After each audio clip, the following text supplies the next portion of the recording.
एक शख्स था जो सैन डिएगो में रहता था, वो उसके बारे में न्यूज़ में भी आया और रिपोर्ट्स शाया हुई कि जब वो एक दिन घर जा रहा था तो घर के जब अपने मोहल्ले के करीब पहुंचा, अपने सेक्टर के करीब पहुंचा, तो देखा एक आग लगी हुई है और धुआं निकल रहा है। तो बड़ा खौफजदा हुआ कि ये क्या हुआ।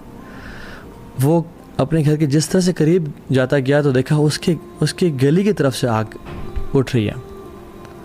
And to his surprise and shock, जब अपनी गली में मुड़ा तो देखा उसके गली में एम्बुलेंसेस खड़ी हुई और फायर ब्रिगेड के लोग और पुलिस खड़ी हुई है। And he was praying to God कि काश मेरा घर न हो। और जब वो घर के पहुंचा तो देखा उसके घर के बाहर आर्मी खड़ा हुआ है। When he inquired about what happened, तो लोगों ने उसको पीछे किया और कहा किसका घर है। उसने कहा मेरा घर है।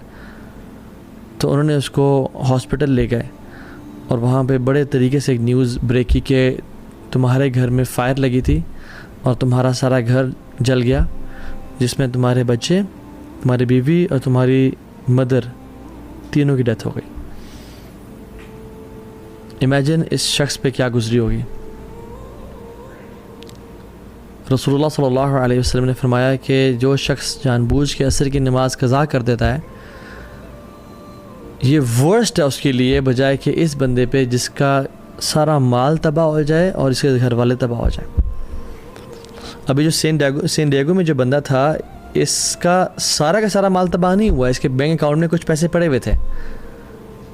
बट जिस शख्स की असर की नमाज कज़ा हो गई, उसका असर का नमाज का कज़ा होना ज़्यादा वर्स्ट है इस चीज़ से कि उसका सारा का सारा माल तबाह हो जाए और उसकी सारी फैमिली वल-इयाज़ु बिल्लाह तबाह हो जाए।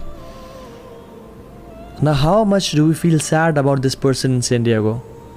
Imagine यहाँ पे मैं और आप होते, वल-इयाज़ु बिल्लाह, हम सोच भी नहीं सकते ना, बट हम असर की नमाज कज़ा करना इजीली सोच सकते हैं।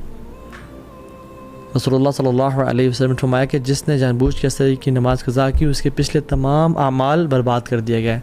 जितने मर्ज़ी हज थे, जितनी मर्ज़ी इबादत थी, सब ख़त्म हो गया।